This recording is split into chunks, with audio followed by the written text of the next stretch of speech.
بسم اللہ الرحمن الرحیم وہاہنا صور اربع احداها اشتغال الفعل بالضمیر مع تقدیر تسلیطه بعینه۔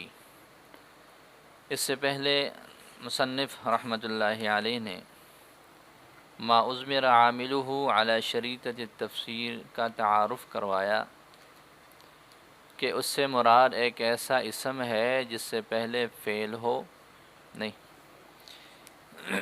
ایسا اسم جس کے بعد کوئی فعل ہو یا شبہ فعل ہو، اور وہ فعل یا شبہ فعل اس اسم میں عمل کرنے سے اعراض کر رہا ہو، اس لیے کہ یہ فعل یا شبہ فعل اس اسم کی ضمیر میں عمل کر رہا ہے یا اس کے کسی متعلق میں عمل کر رہا ہے۔ لیکن اگر بالفرض اس ضمیر یا متعلق کو ہٹا کر، اس رکاوٹ کو ہٹا کر اس فعل یا شبہ فعل کو اس اسم پر مسلط کر لیا جائے، بعینہ ہی اس فعل کو یا اس کے کسی مناسب کو، تو یہ اس کو نسب دے۔ یہ مکمل طور پر تعریف ہے کس کی؟ ما اضمر عاملہ علی شریطۃ التفسیر کی۔ اب دیکھیں اس کے اندر کئی صورتیں۔ پہلے صورت یہ ہے کہ وہ فعل یا شبہ فعل وہ آگے عمل کر رہا ہو ضمیر میں۔ دوسری صورت یہ ہے کہ وہ آگے عمل کر رہا ہو اس اسم کے کسی متعلق میں۔ دو تو یہ ہو گئے نا کہ فعل یا شبہ فعل کس چیز میں عمل کر رہا ہے، کس چیز میں عمل کر رہا ہے۔ ایک صورت یہ ہے کہ ضمیر میں عمل کر رہا ہو، دوسری صورت یہ ہے کہ بولو اس اسم کے متعلق میں۔ دو صورت یہ ہو گئی۔ پھر یہ ہے کہ جس فعل کو مسلط کرنا ہے ہمیشہ بعینہ ہی وہی فعل مسلط نہیں ہو سکتا، یا تو بعینہ ہی خود مسلط ہوگا یا پھر اس کا مناسب مسلط ہوگا۔ اور مناسب پھر دو طرح کا ہے، کل آپ لوگوں نے پڑھ لیا، ایک مترادف ہے اور ایک اس کے معنی کو لازم ہے۔ بات سمجھ آ گئی؟ تو اس کی صورتیں پھر کتنی ہو جاتی ہیں؟ مختلف ہو جاتی ہے کہ جی فعل یا شبہ فعل آگے عمل کر رہا ہو ضمیر میں اور وہاں پر بعینہ ہی اس فعل کو مسلط کیا جا سکتا ہو، فعل یا شبہ فعل عمل کر رہا ہو ضمیر میں اور اس کا کوئی مناسب جو ہے بعینہ ہی فعل نہ ہو سکتا ہو، بلکہ اس فعل کا کوئی مناسب اس کو مقدر کیا، اس کو جو ہے وہ مسلط کیا جا سکتا ہو۔ فعل یا شبہ فعل آگے جو ہے وہ عمل کر رہا ہو کسی متعلق میں، ضمیر میں نہیں ہے بلکہ کس میں عمل کر رہا ہے؟ متعلق میں۔ پھر یہ ہو جائے گا کہ جی بعینہ ہی فعل کو مسلط کرنا ہے یا اس کے کسی مناسب کو مسلط کرنا ہے، مناسب مترادف ہے یا پھر کیا ہے؟ بولو لازم ہے۔ تو یہ اس کی تقریباً ہم اگر دیکھیں جو 6 صورتیں بن سکتی ہے۔ کتنی صورتیں؟ کچھ ان میں سے ایسی ہے جو مستعمل ہے، کچھ ایسی ہے جو مستعمل نہیں ہے۔ تو لہذا یہاں سے مصنف رحمۃ اللہ علیہ نے ان صورتوں کو بیان فرمایا ہے کہ 4 صورتیں بن سکتی ہے۔ کتنی صورتیں؟ 4 صورتیں۔ جب فعل یا شبہ فعل عمل کر رہے ہوں ضمیر میں، جب فعل یا شبہ فعل عمل کر رہے ہوں ضمیر میں تو کتنی طرح کا فعل مسلط کیا جا سکتا ہے؟ 3 طرح کا۔ ایک بعینہ ہی وہ فعل ہو، دوسری صورت وہ اس کا مناسب مترادف ہو، اور تیسری صورت کیا ہے؟ اس کا مناسب باللزوم ہو، اس کا مناسب ہو۔ 3 صورتیں کس کی بن جائیں گی؟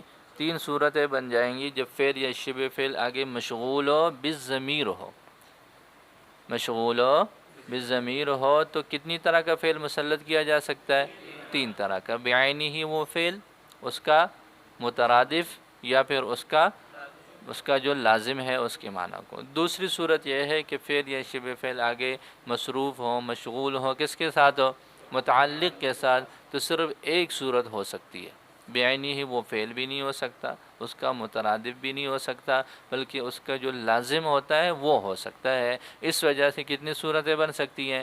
4 صورتیں بن سکتی ہیں۔ ماتن نے، شارح نے اس کو بیان فرمایا۔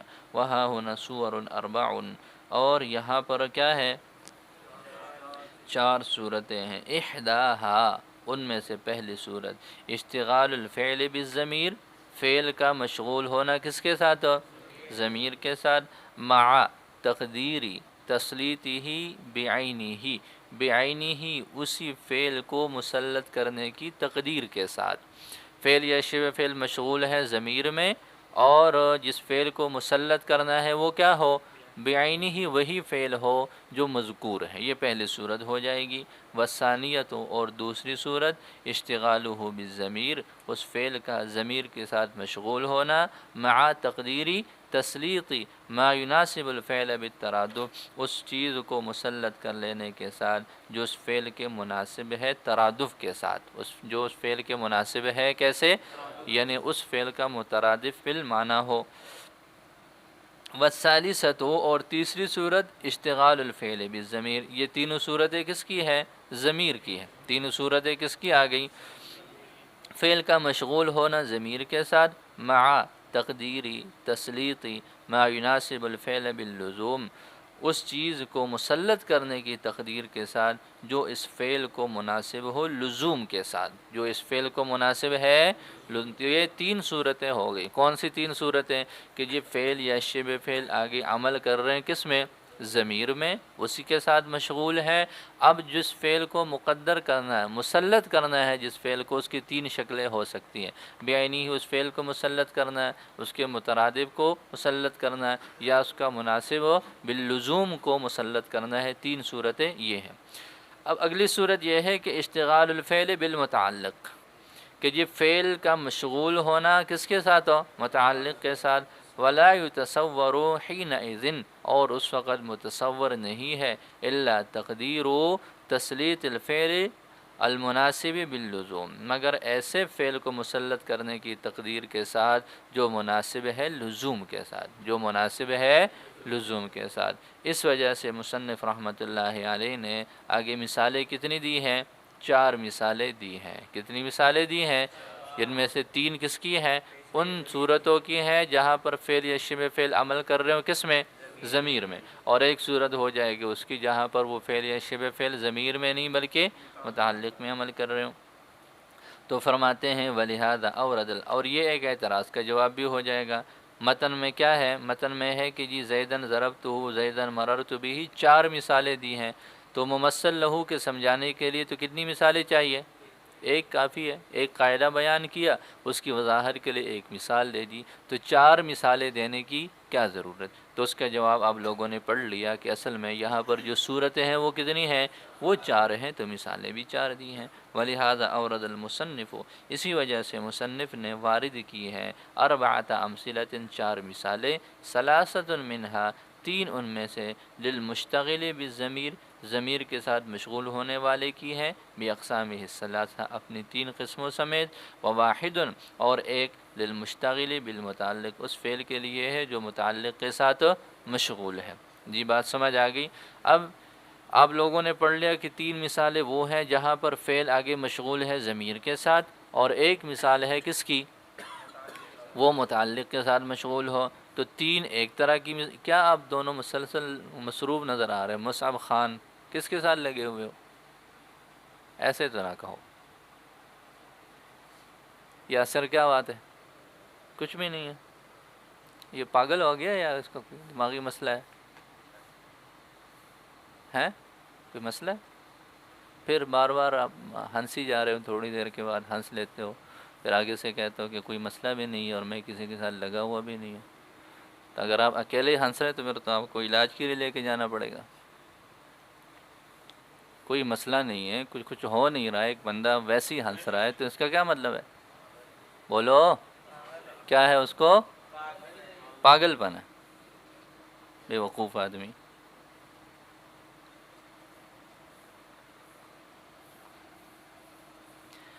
جی یہ سب سے بڑا لگ رہا ہے کلاس میں، شاید عمر کے حساب سے بھی اور سمجھداری کے حساب سے بھی۔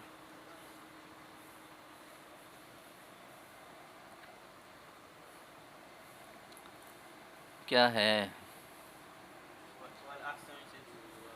تو الاحسن سے یہ بات کہہ رہے ہیں کہ جی 4 مثالیں ہیں، 3 ایک طرح کی ہے اور ایک مثال الگ ہے۔ ترتیب کیا ہونی چاہیے؟ پہلے ایک طرح کی مثالیں ہوں، پھر ہاں، یا تو پہلے وہ جو ایک الگ ہے پہلے اس کو ذکر کر دیتے اور پھر تین ایک ساتھ ذکر کرتے، یا پھر یہ ہے کہ پہلے وہ تین ذکر کریں اور بعد میں کیا کر لے، وہ ایک ذکر کر لے۔ لیکن یہاں مصنف رحمۃ اللہ علیہ نے جو مثالیں دی ہیں وہ کیسے دی ہیں، دیکھو، زیدن ضربتہ، اس میں ضمیر ہے، مررت بہ، اس میں بھی ضمیر ہے، ضربت غلام، ضربتوں کے بعد ضمیر نہیں ہے بلکہ کیا ہے، غلام کا لفظ ہے، مطلب ضمیر نہیں ہے، اس کا متعلق ہے زید کا، اور زیدن حبست علیہ میں جو ہو ضمیر ہے۔ تو چار مثالیں دی ہیں، ان میں سے جو ایک متعلق کی مثال ہے وہ تیسرے نمبر پر دی ہے۔ تو ترتیب کیا ہونی چاہیے؟ ترتیب یہ ہے کہ پہلے تین ایک ضمیر کی دے رہے، تینوں مثالیں ضمیر کی دے رہے، پھر اس کے بعد ایک متعلق کی دے رہے۔ تو یہ کہہ رہے ہیں والاحسن فی ترتیبہا، اور احسن طریقہ اس وقت اس کی ترتیب میں تاخیر المثال المشتغل بالمتعلق، مشتغل بالمتعلق کی مثال کو مؤخر کرنا ہے، کما لا یخفی وجہہ، جیسے کہ اس کی وجہ جو ہے وہ کیا ہے، وہ مخفی نہیں ہے۔ اب آگے مثالیں دی ہیں، زیدن ضربتہ، یہ کس کی مثال ہے؟ مثال الفعل المشتغل بالضمیر، یہ مشتغل بالضمیر فعل کی مثال ہے، یہ اس فعل کی مثال ہے جو مشتغل بالضمیر ہو، مع تقدیری تسلیطہ بعینہ، بعینہ اس فعل کو مسلط کرنے کی تقدیر کے ساتھ۔ زیدن مررت بہ، دوسری مثال ہے، اب دیکھیں زیدن ضربتہ، یہاں پر زید سے پہلے فعل کیا نکالیں گے، ضربت زیدن ضربتہ، بعینہ ہی ضربتہ کو مسلط کیا جا سکتا ہے۔ زیدن مررت بہ، مثال الفعل، یہ اس فعل کی مثال ہے، المشتغل بالضمیر جو مشغول ہے ضمیر کے ساتھ، مع تقدیری تسلیط ما یناسبہ، اس چیز کو مسلط کرنے کی تقدیر کے ساتھ جو اس کو مناسب ہے، بالترادف، کس کے ساتھ ہو، ترادف کے ساتھ۔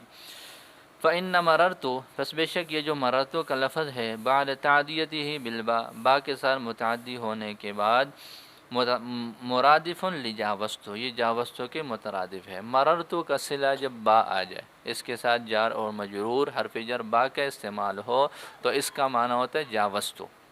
اس کا معنی کیا ہوتا ہے؟ مررت بہ کا معنی کیا ہوتا ہے؟ جاوزتو۔ اب زید سے پہلے جاوزتو نکالیں گے، جاوزتو زیدن مررت بہ، تو یہ جاوزتو مذکورہ فعل کا کیا ہے؟ مترادف ہے، کیا ہے اس کا؟ مرادف ہے، اس کا مناسب ہے۔ زیدن ضربت غلامہ، زیدن ضربت غلامہ، یہ مثال ہے اس فعل کی جو مشتغل بالمتعلق ہے، مع تقدیری تسلیط الفعل، اس فعل کو مسلط کرنے کی تقدیر کے ساتھ، المناسب باللزوم، جو کہ کیا ہے، اس کو مناسب ہے لزوم کے ساتھ۔ اب وہ کیا ہے؟ آگے اس کی مثالیں آ رہی ہیں کہ جب آپ کسی کے غلام کو مارتے ہیں، آپ کسی کے غلام کو مارتے ہیں، تو غلام کو مارنا یہ تبھی ہو سکتا ہے جب آپ اس کے مالک کی اہانت کر رہے ہو۔ مالک اگر مضبوط ہے، قوت والا ہے، طاقتور ہے، تو پھر اس کے غلام اور اس کی متعلقہ چیزوں کو بھی کوئی کچھ نہیں کہہ سکتا۔ تو غلام کو مار رہا ہے، مطلب کیا کر رہا ہے؟ غلام کو مارنے کے ساتھ ساتھ اس کے مالک کی بھی کیا کر رہا ہے؟ توہین کر رہا ہے۔ تو غلام کو مارنا اس کے معنی کو لازم ہے اس کے مالک کی اہانت، تو یہ مناسب باللزوم ہو جائے گا۔ یہ کیا ہو جائے گا؟ تو یوں ہو جائے گا اہنتو، کیا ہو جائے گا؟ اہنتو، یہ آگے نکالے ہوئے سمجھایا ہوا ہے کہ یہ اہنتو نکالیں گے، تو یہ اہنتو نکالیں گے۔ اور اگلی مثال ہے زیدن حبست علیہ، زیدن یہ مثال ہے اس فعل کی جو مشتغل بالمتعلق ہے، مشتغل بالضمیر ہے، مع تقدیری تسلیطی ما یناسبہ باللزوم، اس فعل کو یا اس چیز کو مسلط کرنے کی تقدیر کے ساتھ جو اس کو مناسب ہو، کیسے؟ باللزوم۔ کیا مطلب ہے حبست علیہ؟ حبست علیہ کا مطلب ایک چیز کو دوسری چیز پر روک لینا، ایک چیز کو، جیسے کپڑے ہیں، کپڑے پہنے جاتے ہیں تو کپڑوں کو وجود پر، جسم پر روکا جاتا ہے۔ جب کپڑے پہنے جاتے ہیں تو اس کی وجہ سے کپڑوں کا حبس ہو جاتا ہے وجود کے ساتھ، جب کپڑوں کا حبس ہو جاتا ہے وجود کے ساتھ تو اس کی وجہ سے یہ ایک دوسرے کو ملابس بھی ہو جاتے ہیں۔ ایک دوسرے کو کیا ہو جاتے ہیں، لازم اور ملزوم ہو جاتے ہیں، ایک دوسرے کے ساتھ مل جاتے ہیں، ایک دوسرے کے ساتھ دونوں کیا ہو جاتے ہیں، جڑ جاتے ہیں۔ تو لہٰذا اس وجہ سے یہاں پر ملابست کا پایا جانا ضروری، جیسے لباس ہوتا ہے، لباس کو لباس کیوں کہہ لیتے ہیں کہ جی لباس ہو گیا تو ملابست ہو جاتی ہے لباس کا ان کپڑوں کا وجود کے ساتھ، وہ چیز اس کے ساتھ جڑی ہوئی ہوتی ہے، وہ چیز اس کے ساتھ ملی ہوئی ہوتی ہے۔ تو آپ کہتے ہیں حبست علیہ، مجھے اس پر روکا گیا، مجھے اس پر روکا گیا مطلب اس کو اس کے ساتھ جوڑا گیا، تو جوڑنے کی وجہ سے ایک اور چیز اس کو لازم آ گئی، وہ کون سی چیز؟ ملابست۔ کون سی چیز ہو؟ ملابست، ملنا، حبس کو جو ہے وہ ملابست لازم ہے۔ تو یہ ہو جائے گا کہ جی وہ فعل جو ہے وہ مشغول ہے ضمیر کے ساتھ، اور جو جس فعل کو مسلط کرنا ہے وہ کون سا ہے؟ وہ اس کو مناسب باللزوم ہے۔ فإن حبس الشيء على الشيء، اس لیے کہ ایک چیز کا روکنا دوسری چیز پر تلزمہ، اس کو لازم ہے، ملابستہ، اس کا ملابس ہونا، للمحبوس علیہ، محبوس علیہ کو۔ بات سمجھ آ گئی؟ تو یہ چار مثالیں ہیں، ان چاروں مثالوں کے اندر آگے مصنف رحمۃ اللہ علیہ فرماتے ہیں کہ ان میں جو پہلا اسم ہے وہ منصوب ہے، اور اس کو نصب دینے والا جو فعل ہے وہ یہاں پر مقدر ہے، اور یہ جو مذکورہ ہے یہ اس کے لیے بطور تفسیر کے ہیں۔ اب کیا مقدر ہے اور کون سی چیز تفسیر کر رہی ہے، آگے اس کو وضاحت کر رہے ہیں۔ ینصب زیدن، زید کو نصب دیا جاتا ہے ان تمام مثالوں میں بفعل، ایک ایسے فعل کے ساتھ جو کہ مضمر ہے، یفسرہ ما بعدہ، اس کی تفسیر کر رہا ہے وہ جو اس کے، اب وہ کون سی چیز ہے؟ ضرب تو ہے، وہ پہلی صورت میں کیا ہے؟ وہ ضرب تو فعل کو مقدر کریں گے، اور وہ آگے فرما رہے ہیں اس کی جو ہے اس کا انتباہ کر رہے ہیں، ان الفعل المفسر الناصب لزید، کہ وہ فعل جو کہ تفسیر کر رہا ہو، نصب دے رہا ہو زید کے لیے، ضربت زیدن، وہ ضربت المقدر ہے، وہ کیا ہے؟ وہ ضربت ہے جو کہ یہاں پر مقدر ہے، جو جس فعل کی تفسیر ہو رہی ہے یہاں پر وہ ضربت مقدر ہے۔ اصل عبارت یوں تھی، ضربت زیدن ضربتہ، عزمر ضربت الاول، پہلے ضربتوں کو مضمر بنا لیا گیا، لوجود مفسری ہی، اس کے مفسر کے پائے جانے کی وجہ سے، یعنی ضربتو دوسرا پایا جا رہا ہے، پہلے بھی ضربتو ہے، تو دونوں ایک طرح کے فعل ہیں، ایک معنی رکھتے ہیں، تو پہلے کو حذف کر لیا دوسرے کے پائے جانے کی وجہ سے، آنی ضربتو الثانی، یعنی جو دوسرا ضربتو ہے وہ مفسر ہے۔ وعلی ھذا القیاس، اسی قیاس پر جاوزتو ہے، ہاں، فإنہ مفسر، بس بے شک اس کی تفسیر کی جا رہی ہے، یہ مفسر ہے، مفسر نہیں ہوگا، تو فإنہ مفسر، اس کی تفسیر کی جا رہی ہے، بما یرادفہ، اس فعل کے ساتھ جو اس کا مترادف ہے، یعنی مررت بہ، مررت بہ تفسیر کر رہا ہے کس کے لیے؟ جاوزت کے، پہلے یوں تھا جاوزت زیدن مررت بہ، جاوزت زیدن مررت بہ، تو یہ مررت بہ بطور تفسیر کے ہے کس کے لیے؟ جاوزتو کے لیے، تو اس مفسر کے پائے جانے کی وجہ سے اس جاوزتو کو حذف کر لیا گیا۔ اور اگلی مثال ہے وعلی ھذا القیاس احنتو، اسی قیاس پر احنتو ہے، فإنہ مفسر، تو بے شک اس کی تفسیر کی جا رہی ہے، بما یستلزمہ، اس چیز کے ساتھ جو اس کے لازم ہے، اعنی ضربت غلامہ، میں مراد لے رہا ہوں کس کو؟ ضربت غلامہ، فإن ضرب الغلام، پس بے شک غلام کا مارنا، یستلزمہ، اس کو مستلزم ہے، اہانت سیدی ہی، اس کے سید کی اہانت۔ لابستو، اگلا فعل کہاں نکالیں گے؟ زیدن، حبست علیہ میں کیا نکالیں گے؟ لابست زیدن، فإنہ مفسر، پس بے شک اس کی تفسیر کی جا رہی ہے، بما یستلزمہ، اس چیز کے ساتھ جو اس کو لازم ہے، اعنی حبست علیہ، میں مراد لے رہا ہوں کس کو؟ حبست علیہ، کہ حبست علیہ یہ تفسیر کر رہا ہے کس کے لیے؟ یہ لابستو کے لیے تفسیر ہے۔ جی بات سمجھ آ گئی؟ تو یہ چار مثالیں دی ہیں، خلاصہ کیا نکلا؟ خلاصہ یہ نکلا کہ ہم نے تعریف پڑھی ما عزمر عاملہ علی شریطۃ التفسیر کی، کہ ہر ایسا اسم جس کے بعد فعل ہو یا شبہ فعل ہو، اور وہ فعل یا شبہ فعل اس اسم میں عمل کرنے سے اعراض کر رہے ہیں، اس لیے کہ یہ فعل یا شبہ فعل آگے ایک ضمیر میں عمل کر رہے ہیں، یا اس اسم کے کسی متعلق میں عمل کر رہے ہیں، جس کی وجہ سے اب یہ اس اسم میں عمل نہیں کر سکتے۔ لہذا اگر بالفرض ایسے کر لیا جائے کہ اس رکاوٹ کو ختم کر لیا جائے، اس ضمیر یا متعلق کو ختم کر کے اس فعل کو یا اس کے کسی مناسب کو اس پر مقدم اور مسلط کر لیا جائے تو یہ اس کو نصب دے سکے۔ اس کو سامنے رکھ کر ہمارے کتنی صورتیں بن سکتی ہیں؟ 6 صورتیں بن سکتی ہیں، لیکن ان میں سے مستعمل کتنی ہیں؟ 4 ہیں۔ پہلی صورت یہ ہے کہ جی فعل یا شبہ فعل عمل کر رہے ہوں ضمیر میں۔ اب جس فعل کو مسلط کرنا ہے وہ 3 طرح کا ہو سکتا ہے، بعینی ہی وہ فعل ہو جیسے ضربت زیدن، اور اس فعل کا مترادف ہو جیسے زیدن مررت بھی، اس کی پوری عبارت جاوزت زیدن مررت بھی ہے۔ تیسری صورت اس کا جو ہے وہ ضمیر میں ہو اور مناسب کو ہم کرتے ہوں، جیسے اس کی مثال کیا ہے؟ زیدن حبست علیہ، زیدن حبست، یہاں پر کس کو نکالیں گے؟ لا بستو نکالیں گے۔ دوسری صورت یہ ہے کہ وہ فعل عمل کر رہا ہو متعلق اسم میں، تو پھر صرف اس کے معنی کو جو لازم ہے اس فعل کا تسلط ہو سکتا ہے، بعینی ہی وہ فعل یا اس کا جو مترادف ہے اس کی تسلیط نہیں ہو سکتی۔ جیسے اس کی مثال ہے زیدن ضربت غلامہ، یہاں پوری عبارت یوں تھی احنت زیدن ضربت غلامہ، چونکہ احنتو کی تفسیر ہو رہی تھی ضربت غلامہ سے، اس وجہ سے احنتو کو مثال سے کیا کر لیا؟ حذف کر لیا گیا۔